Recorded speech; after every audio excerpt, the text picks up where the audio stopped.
오늘 함께 우리 은혜 나올 말씀의 제목은 마음의 참 쉼을 얻어라. 쉼. 우리가 잠을 고운하게 잘 자고 잘 쉬었다고 생각하고 아침에 딱 일어났는데 조금 있으면 갑자기 목이 돌아가질 않아요. 요즘 사모님도 그러는데 잘 쉬었는데 왜 그랬을까요? 아주 푹 잤는데. 여러분은 그런 경우 없습니까? 왜 그럴까요? 잘 못 쉰 거죠. 잘 쉰 것 같은데 쉬지를 못한 겁니다. 그래서 그것 때문에 보통 2, 3일씩은 다시 고생을 하게 되죠. 잠을 또 반듯하게 잘 자야 그 고통이 풀리는 걸 우리는 경험합니다. 마음의 참 쉼. 과연 이 쉼을 어떻게 얻을 수 있을까요? 그리고 또한 세상에서 말하는 그 쉼과 예수님이 말씀하시는 그 쉼은 또 무엇일까요? 어떤 사람이 월급을 이렇게 표현했다고 합니다. 통장에 월급이 들어오면 카드로 지우면 깨끗해진다. 무슨 말일까요? 열심히 일해서 월급이 통장으로 들어왔는데 저축은 안 되고 금세 사라지더라. 참 시적으로 참 표현했어요. 제가 라디오에서 들었습니다. 그러면서 참 우픈 이야기다. 그래서 그 우픈 이야기가 뭐냐? 웃기지만 슬프기도 한 이야기다. 그래서 우픈 이야기라고 한답니다. 심리학자 나폴레온 이런 말하기를 현대인에게 7가지의 불안한 것이 있다고 합니다. 그 첫 번째는 자신이 가난해질까 봐 걱정하는 그런 경제적 불안이고요. 두 번째는 자기 일에 실패할까 봐 고민하는 그런 명예에 대한 불안이라고 합니다. 세 번째는 어떤 질병으로 고통당할까 봐 건강에 대한 그런 불안이고요. 그리고 네 번째는 사랑이 깨지면 어떻게 하나 하는 그런 불안입니다. 다섯째는 즉 늙어가는 것에 대한 불안이고요. 여섯 번째는 자기가 누리고 있는 이 자유를 잃어버리면 어떡하나 하는 불안입니다. 마지막에는 죽음에 대한 불안이라고 합니다. 사실 이것은 현대인뿐만 아니라 과거로부터 지금까지 또 앞으로도 누구나 다 경험하게 하는 그런 불안이기도 하지요. 한국은 지금 3포 시대, 3포 세대를 지나서 5포, 7포 세대로 가고 있답니다. 제가 한번 인터넷을 검색해서 봤더니 3포는 연애, 결혼, 출산, 이것이 얼마 전에 이야기했는데 5포는 뭐냐? 연애, 결혼, 출산, 내 집 마련, 인간관계. 친구도 안 사귄다는 겁니다. 돈 들어가니까. 인간관계도 나 필요하면 만나고 필요치 않으면 안 만난다는 거예요. 그런데 이제 지금 7포 세대라. 이 말은 연애, 결혼, 출산, 내 집 마련, 인간관계, 그리고 또 뭡니까?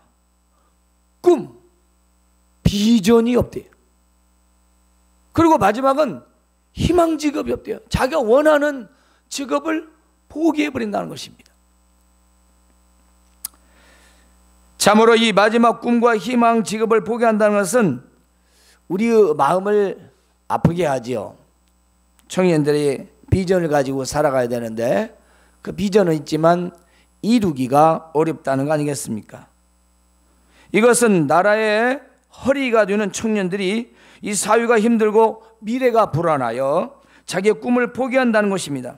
때문에 이 청년들의 부모나 자식들 그리고 그 많은 사람들이 걱정과 염려의 마음으로 이제 우리는 진정한 쉼이 필요한 것입니다. 그래서 요즘 방송 및 사회 여러 단체에서 힐링이라고 하는 그 프로그램을 통해 그 마음의 치유와 쉼을 얻고자 합니다. 그런데 사실 이것은 일시적인 것 뿐이지요. 그렇지 않습니까? 그 어떤 데코레이션도 오락도 쾌락도 즐거움도 물질로도 사람의 마음의 쉼을 얻을 수는 없습니다. 그것이 사라지면 마음에 있는 것도 사라지는 것이죠. 따라서 우리 마음에 참 쉼을 얻으려면 우리 예수님이 말씀하신 바로 오늘의 말씀이 꼭 필요한 것입니다. 수고하고 무거운 짐진 자들아 다 내게로 오라. 내가 너를 쉬게 하리라. 나의 멍에를 메고 나에게 배우라. 예수님이 말씀하시는 이 말씀의 의미, 예수님이 말씀하시는 우리의 무거운 짐들의 그 진정한 쉼은 과연 무엇일까요? 오늘 말씀처럼 우리가 기억해야 할 것은 다 내게로 오라라는 말씀입니다. 다 내게로 오라. 그래서 먼저는 예수님의 이 초청에 응해야 한다는 것입니다. 우리 마음의 진정한 쉼을 얻는다는 것은 바로 예수님께로 나아가야 한다는 것이죠. 우리는 신분이 높은 사람을 만나기 위해서는 많은 시간과 노력이 필요합니다. 또 미리 예약도 해야 합니다. 몇 해 전만 해도 모 교회 어떤 목사님을 만나려면 적어도 2주 전에 예약을 해서 그 얼마의 미팅 요금도 납부해야 된다는 말이 사실이었습니다. 아니면 얼굴도 볼 수가 없다고 했어요. 하지만 하나님의 아들이시며 세상을 구원하시는 예수님께서는 이 세상의 모든 사람들을 초청하셨습니다. 다 내게로 오라. 어떤 형태의 사람이든지 다 오라. 즉 우리가 남녀노소 빈부 귀천 유색인종, 잘 살든지 못 살든지 색깔이 검든지 희든지 그 누구든지 죄인이든지 가난한 자이든지 병든 자이든지 잘났든지 못났든지 유식하든 무식하든 세상의 모든 사람들을 다 초청하셨다는 것입니다. 특별히 본문 말씀에는 수고하고 무거운 짐진 자들아 다 내게로 오라고 하셨습니다. 이 수고하다라는 말은 매질당하다, 그죠? 매질, 그 다음에 고된 일 또는 또 일에 대한 수고, 이런 고통에서 이루어져서 피곤하다, 지치다. 그러니까 수고하다라는 것은 피곤하여 지쳐있는 상태를 말하고 있습니다. 또 이 짐이라는 말은 이 포르티조라고 하는 헬라어인데 진누르다. 우리가 알죠? 아유, 무거워. 짐을 지우다. 무겁다. 진누르다. 그래서 먼저는 마음, 즉 영적 근심을 말하고요. 다음에는 우리의 육신적인 그런 근심을 말했습니다. 그래, 마음의 근심, 영적 근심과 정말 육적인 삶에서 육체의 그 힘든 것들을 말하고 있다는 것이죠. 유대인들은 하나님의 선택된 백성이고 또 하나님의 법을 가졌지만은 그들에게는 진정한 자유가 없었습니다. 그것은 자기들의 외적인 행위로 인하여 하나님의 나라를 들어간다고 생각했기 때문입니다. 그래서 여러분들이 착각하고 사용하는 율법적 그런 구원을 말하는 거죠. 하나님 말씀을 지켜서 구원을 받는다라고 하는 그런 생각을 하고 있었습니다. 때문에 수많은 법과 규칙을 지켜야 하는 그 마음에 크고 무거운 짐이 되었다는 것입니다. 또한 이스라엘 백성들에게 마음에는 천국에 들어가기 위한 아주 무거운 그 율법의 짐을 지고 살아야 했습니다. 그들은 자기들만 선택된 백성이며 율법을 지켜 구원을 받아 천국에 간다고 믿었기 때문인 것입니다. 유대인들에게는 미츠보트라는 것이 있습니다. 이게 뭐냐면 성경은 신구약 성경으로 나누어져 있습니다.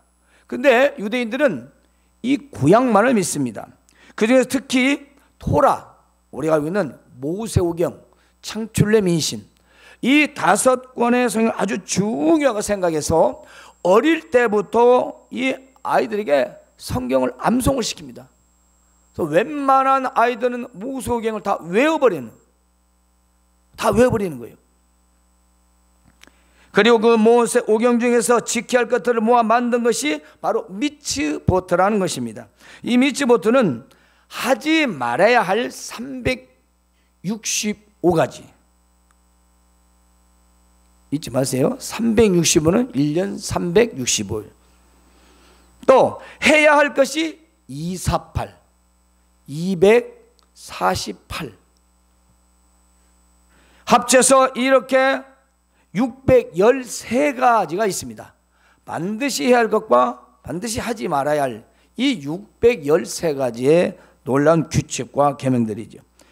그리고 두 번째는 이제 그 예루살렘 성전이 살아있는 지금에 77가지의 해야 할 그런 목록, 그리고 194개의 하지 말아야 할 목록으로 이제는 바뀌었답니다. 이 중에 안식일에만, 여러분 주일에만 하지 말아야 할 것이 39가지나 된답니다. 예? 주일날, 우리는 주일날이 오늘 안식일, 토요일이니까 하지 말아야 게 39가지나 돼요. 39가지.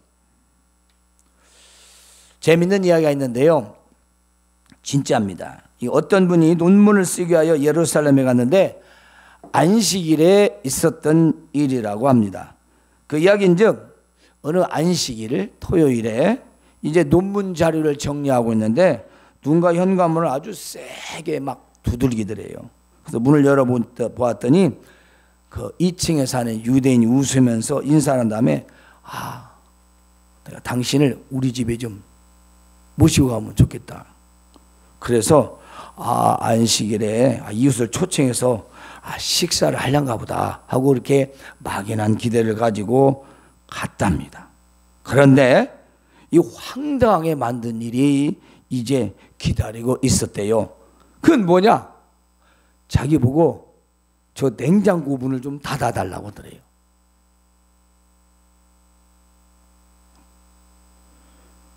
아니 그 집에는 아들도 있고 딸이 간식을 먹고 있었고 그리고 부인도 무엇인가를 먹고 있었대요. 여러분, 지금 듣고 있는 여러분도 이해할 수 있나요?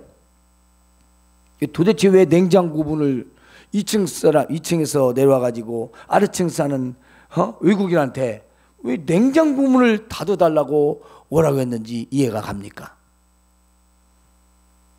이해하기 어렵죠? 자, 유대교에서는 안식일에는 이렇게 39가지의 금기사항이 있는데 그 중에 하나가 안식일에 불을 켜거나 끄지 말라는 계명이 있답니다. 안식일에는 불도 켜지 말고 불도 끄지 말고. 지난번도 제가 한번 재밌는 얘기를 들었죠. 그래서 밥을 어떻게 먹냐? 토요일 날에는 금요일 저녁에 불을 아주 조그맣게 가스불을 켜놨다가 안식일에는 불을 켜면 되는 거예요. 그리고 엘리베이터는 어떻게 하냐? 전부 오토로 놓는 겁니다. 사람 들어가면 자동 열리는 거예요. 그리고 층층이 열어지면서 내리는 거예요. 실제적으로 지금도 그렇습니다.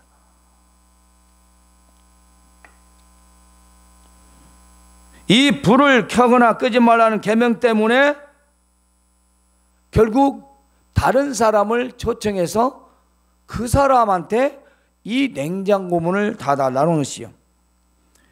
아마도 그들 식구 중에 누군가가 냉장고 문을 모르고 열었거나 아니면 어제 냉장고 문을 열었다가 닫지 못해서 결국 자신을 찾아왔던 거라 이렇게 생각을 했습니다. 이렇게 사실 알고 본데 아주 은근히 기분이 나빴대요. 이처럼 간단한 일인데 왜 그 냉장고 문을 닫을 그 생각을 자신들은 안 하면서 법을 지키겠다고 다른 사람에게 피해를 주는 건지 이해가 할 수가 없었대요.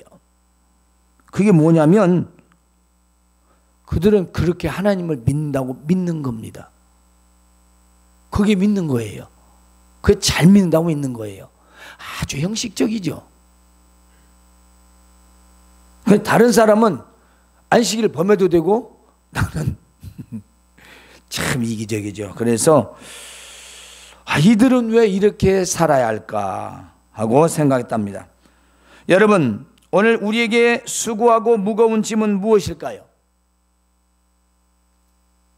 우리는 신앙생활에서 겪는 모든 상황들, 그리고 마음의 고통들을 말합니다. 또한 육신의 삶에서 아무리 노력을 해도 우리 힘으로 해결할 수 없는 문제들과 힘든 상황에서 오는 무겁게 짓누르는 그 마음을 말하지요. 이게 우리의 수고와 무거운 짐입니다. 그리고 예수님을 믿는 데 있어서 도움을 주지 못하는 모든 요소들은 우리에게 짐이 되는 것입니다. 솔직히 우리 마음에 생각해 보세요. 우리 신앙생활에서 믿음을 지키기 위한다면 우리가 당하는 일들이 얼마나 많습니까? 우리가 마음으로 감당할 부분들 참 많지요. 그게 없는 사람은 아무도 없습니다.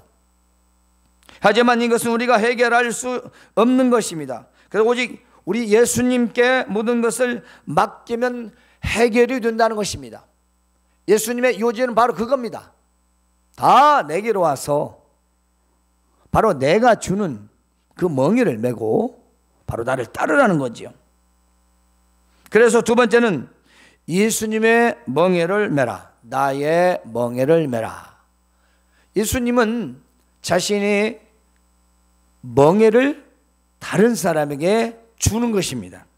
이 멍에는요, 소나 말을 부릴 때에 그 목에 얹는 그 쟁기로서 제멋대로 가려는 그런 자에게 속박, 못 가게 혹은 방해물을 주지만 그 주인의 마음에는, 그 소주인에게는 순종하는 그런 상징적이고 실제적인 것이죠.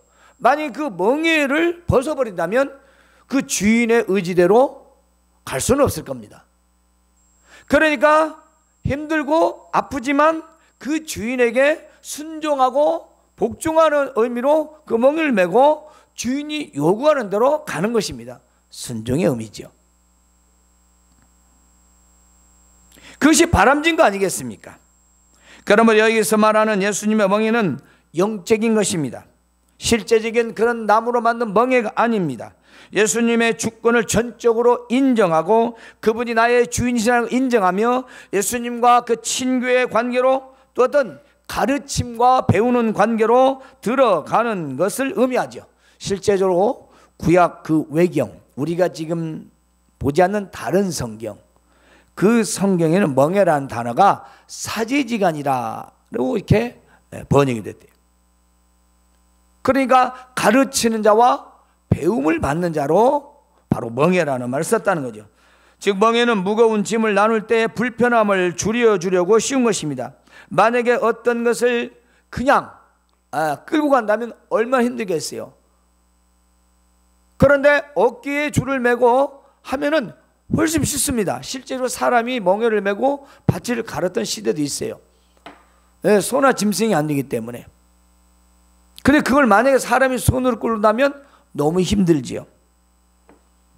그러나 이 멍에는 한편 순종과 그런 책임을 우리가 받아들여야 되는 것을 상징하고 있습니다. 랍비들은 자주 율법의 멍에를 지는 일에 대해서 말했지요. 그리고 그들 역시 그 지시 아래서 그 짐은 아마도 무거웠을 것입니다. 왜냐하면 그들은 유대민족이 하나님의 율법의 멍에, 곧 하나님의 나라를 멍에를, 하나님의 나라의 멍에를 메고 다닌다고 그들은 믿었기 때문인 것입니다. 우리와는 너무 다르죠. 하나님 말씀을 일일이 다 지켜서 그들은 구원을 받는다라고 그렇게 믿었다는 것입니다. 우리는 그렇지 않죠.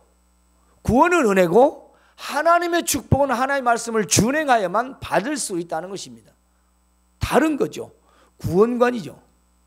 그런데 하나님 말씀을 그들은 다 지켜서 일일이 다 지켜야 그들은 천국에 갈 수 있다고 믿었기 때문에 그 모든 것들을 세분화해서 일일이 다 지키게 하였던 것입니다.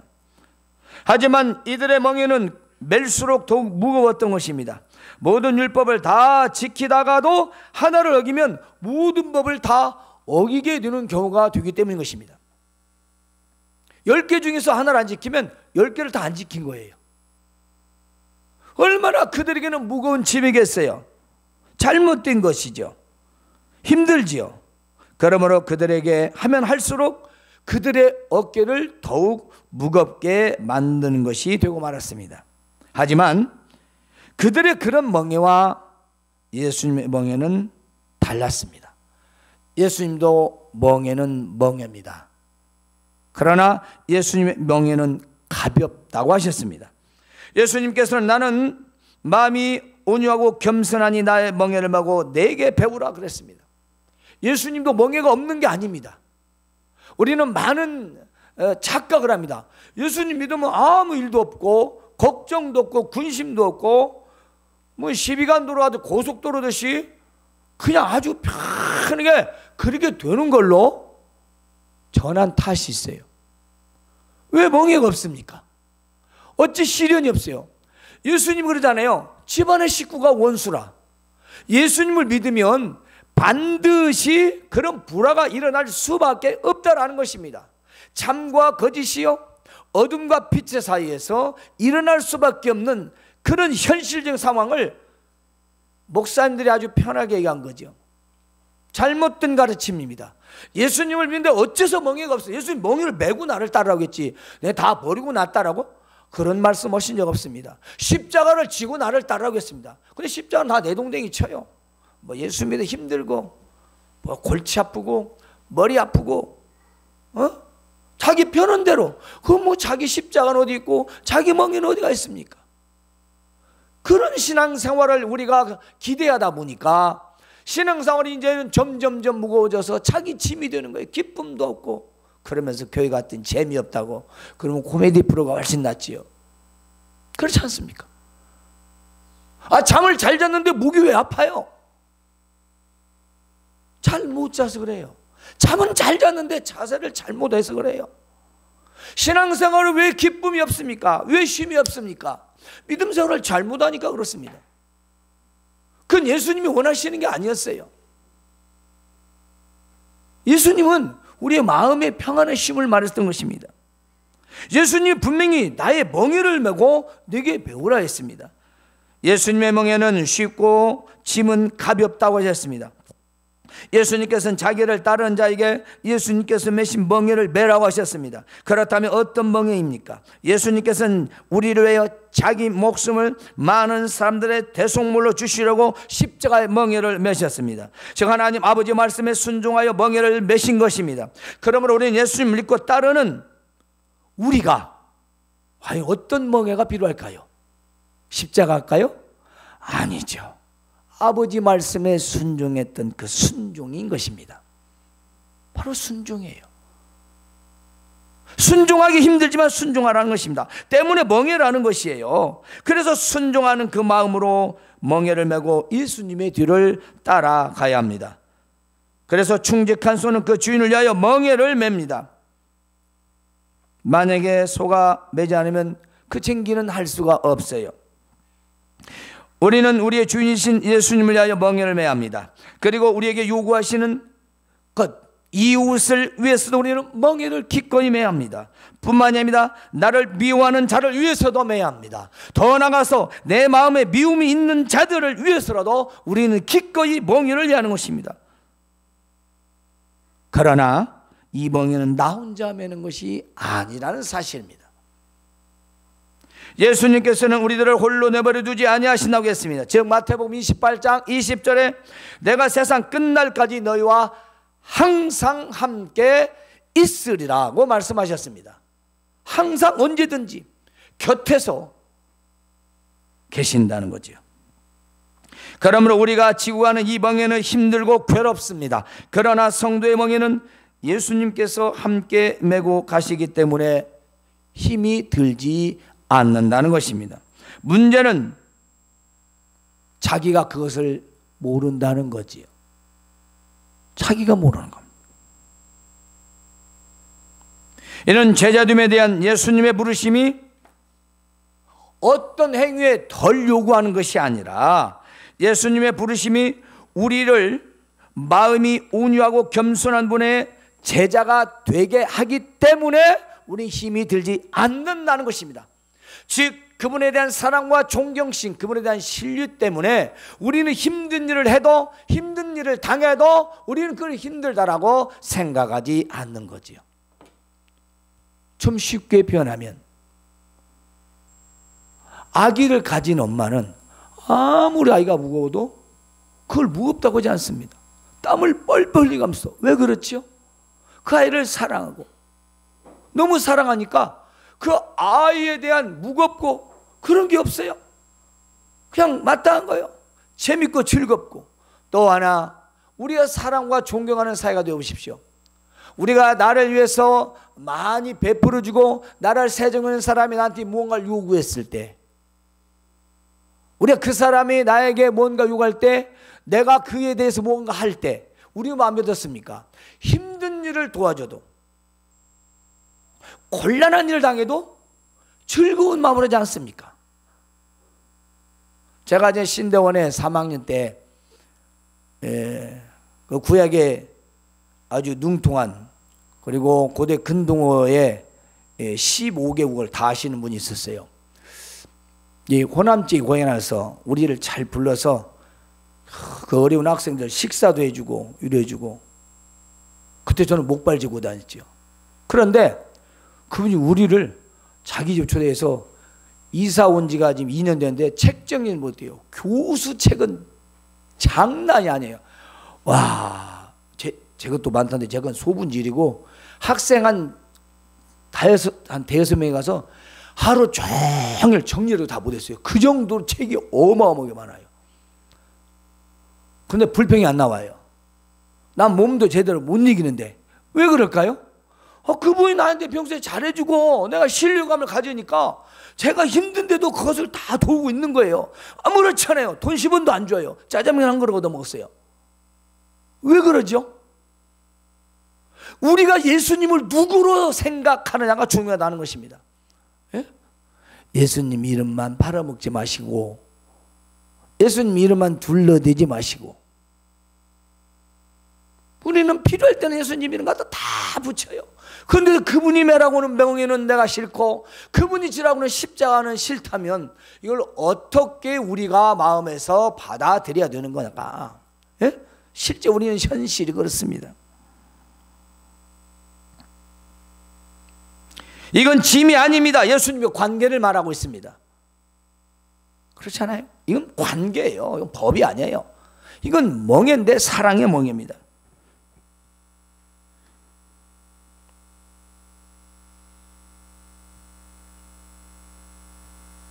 예수님께서 수고하고 무거운 짐을 지고 멍에를 만 모든 인생에게 이제 내가 주는 멍에는 가볍고 쉽다.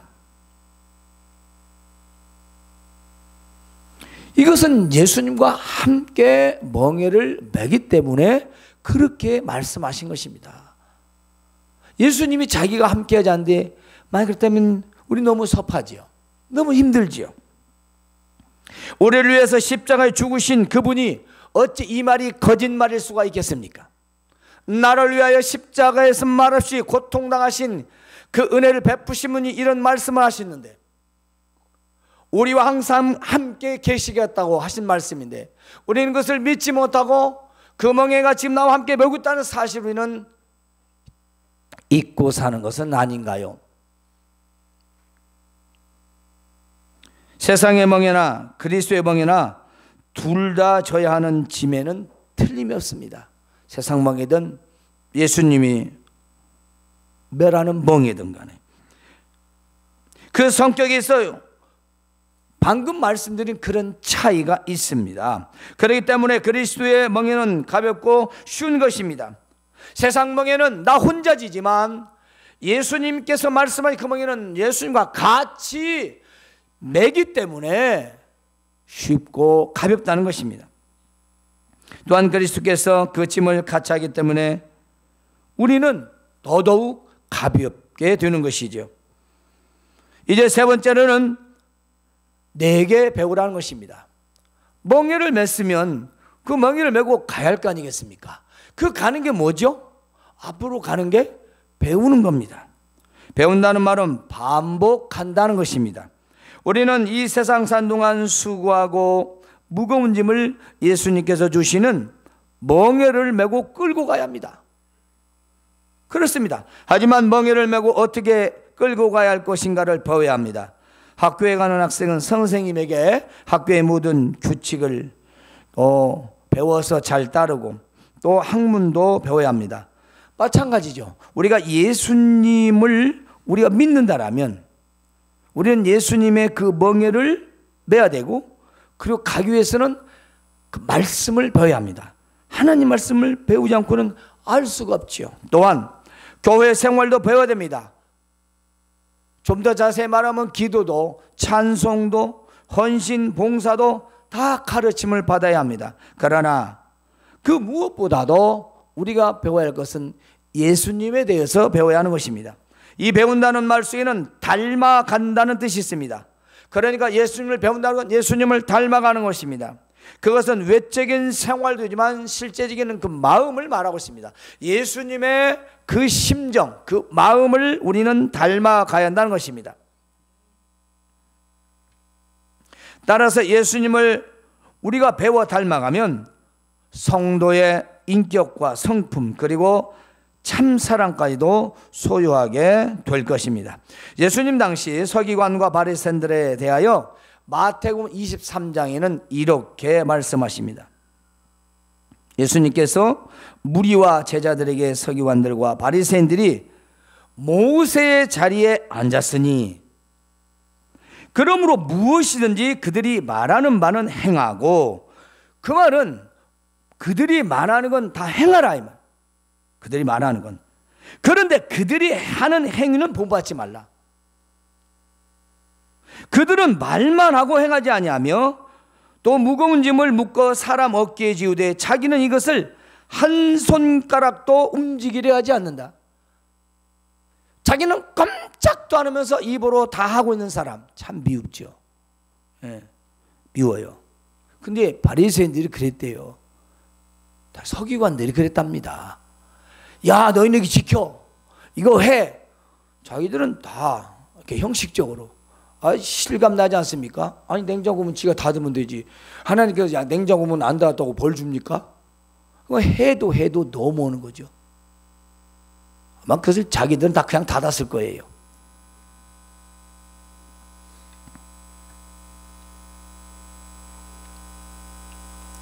또한 그들은 모든 행위를 사람에게 보이고자 했습니다.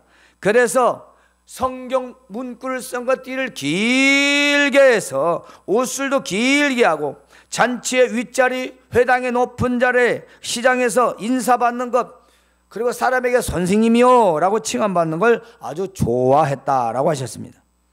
하지만 예수님께서는 이렇게 말씀하십니다. 나는 마음이 온유하고 겸손하다. 유대인들보다 더 높고 더 크고 더 위대하신 하나님의 아들이셨습니다. 하지만 예수님은 섬김을 받으러 온 것이 아니라 도리어 섬기려 하고 자기 목숨을 많은 사람들의 대속물로 주려고 오셨다고 하셨습니다. 오늘 우리가 알아야 할 것은 예수님의 명예는 율법의 행위가 아닌 온유와 겸손의 명예인 것입니다. 즉 예수님의 온유와 겸손을 배우는 것이지요. 이것을 예수님께서는 내게 배우라고 하셨습니다. 예수님에게 배우는 겁니다. 그러면 무엇이 있느냐? 바로 마지막 너희가 쉼을 얻게 될 것이다. 예수님을 만나고 예수님이 말씀한 그 멍에를 메고 예수님에게 배우면 이제는 우리 인생에 진정한 쉼을 얻게 된다는 것이에요. 쉼이라는 말은 안식하다, 휴식하다라는 뜻입니다. 근데 쉼을 얻으리니 라는 말은, 이 쉼이라는 말이 원래 원어에는 어떤 뜻이냐면 현악기의 줄을 늦출 때 사용한대요. 이해가 안 가죠? 자, 기타나 여러 현악기가 있는데 현악기 줄이 팽팽하잖아요. 그래서 소리가 잘 나죠? 근데 그 줄을 풀으면 어떻게 되겠어요? 느슨해지는 거죠. 거기에서 이 단어가 왔대요. 그러니까 우리의 쉼이라는 게 인생에 힘들고 고통과 팽팽하고 경쟁사회에서 어떻게 살 것인가 하고 거기에 모든 게 우리인데 줄을 푸르는 거죠. 그러면 어떻게 됐습니까? 여유가 있겠죠. 쉼이 있을 것입니다.